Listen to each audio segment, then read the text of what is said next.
तिरंगे के सामने हुई भगवा की हार। आरएसएस को बदलनी पड़ी अपनी डीपी। मनुस्मृति पर भारी पड़ा भारत का संविधान।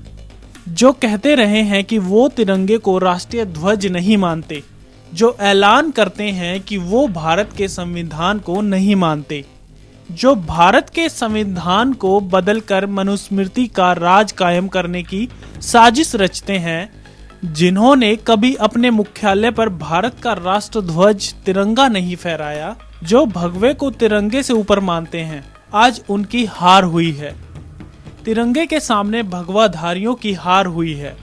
आजादी के 75वें साल के जश्न में ऐसा पहली बार हुआ है जब स्वर्ण पुरुषों के संगठन आरएसएस ने अपनी प्रोफाइल पिक्चर में तिरंगा लगाया है। तिरंगे को नकारने वाले लोगों ने जब हर घर तिरंगा अभियान चलाया तो सवाल उठा कि आरएसएस अपनी डीपी पर तिरंगा क्यों नहीं लगा रहा। मामला ऐसा बढ़ा कि अपनी लाज बचाने के लिए आरएसएस को भारी मन से ही सही लेकिन डीपी में तिरंगे की फोटो लगानी पड़ी। दरअसल जब नरेंद्र मोदी ने अपनी डीपी बदली तो बीजेपी वालों ने अपनी डीपी बदलने का कैंपेन चला दिया। लेकिन वरिष्ठ पत्रकार दिलीप सिंह मंडल ने आरएसएस को लपेटते हुए पूछ लिया कि आरएसएस के ऑफिशियल हैंडल और आरएसएस प्रमुख मोहन भागवत अपनी डीपी में तिरंगा कब लगाएंगे। उन्होंने लिखा, प्रिय नरेंद्र मोदी जी, पहले अपने मालिक डॉक्टर मोहन भागवत से प्रोफाइल पिक्चर चेंज करवाओ। इनसे रिक्वेस्ट कीजिए कि तिरंगा लगाए। मुझसे उसके बाद बोलना, मैं सोचूंगा। मैं आपकी इज्जत करता हूँ, पर तिरंगा ना लगाने के लिए भागवत की कड़ी निंदा करता हूँ। एक दूसरे ट्वीट में दिलीप मंडल ने आरएसएस नेताओं की तस्वीरें लगाकर पूछा था, भक्त अपनी डीपी यानी प्रोफाइल पिक्चर बदल कर वहाँ राष्ट्रीय झंडा लगा रहे हैं, भक्तों के पापा लोग नहीं बदल रहे हैं। प्रोफेसर दिलीप मंडल ने सवाल उठाया तो लोग आरएसएस वालों से पूछने लगे कि आप अपनी डीपी क्यों नहीं बदल रहे। हर तरफ से सवाल उठ रहे थे। आखिरकार मजबूरी में ही सही लेकिन आरएसएस और उसके नेताओं को अपनी प्रोफाइल पिक्चर बदलनी ही पड़ी। जब आरएसएस और मोहन भागवत ने अपनी डीपी बदली तो प्रोफेसर दिलीप मंडल ने लिखा, मेरी मुहिम सफल हुई। आरएसएस ने पहली बार अपनी डीपी यानी प्रोफाइल पिक्चर पर राष्ट्रीय झंडा लगाया है।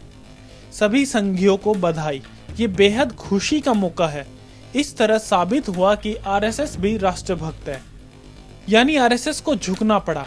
वैसे आपको बता दे कि आरएसएस तिरंगे को कभी भी राष्ट्रीय ध्वज नहीं मानता था और 2001 से पहले कभी आरएसएस के दफ्तर पर तिरंगा नहीं फहराया गया था। दरअसल 26 जनवरी 2001 को नागपुर के आरएसएस मुख्यालय में जबरन तिरंगा लगाया गया था। बाबा मेंढे, रमेश कलम्बे और दिलीप चटवानी नाम के लोगों ने आरएसएस हेडक्वार्टर में जबरन घुसकर तिरंगा लगाने की कोशिश की थी, लेकिन आरएसएस के लोगों ने जबरदस्त विरोध किया था। यहां तक कि 3 लोगों पर केस भी कर दिया था। 2013 में अदालत ने तीनों आरोपियों को रिहा कर दिया, लेकिन कोर्ट ने पूछा कि आरएसएस अपने मुख्यालय पर तिरंगा क्यों नहीं फहरा सकता। केस में बुरी तरह फजीहत होने के बाद से ही आरएसएस ने तिरंगे को फहराना शुरू किया है, लेकिन आजादी के वक्त से ही आरएसएस ने तिरंगे का विरोध करना शुरू कर दिया था, लेकिन अब उन्हें जनता के सामने झुकना पड़ा। लेकिन क्या आरएसएस तिरंगे के बहाने खुद को राष्ट्रवादी संगठन दिखाकर कोई और साजिश रच रहा है?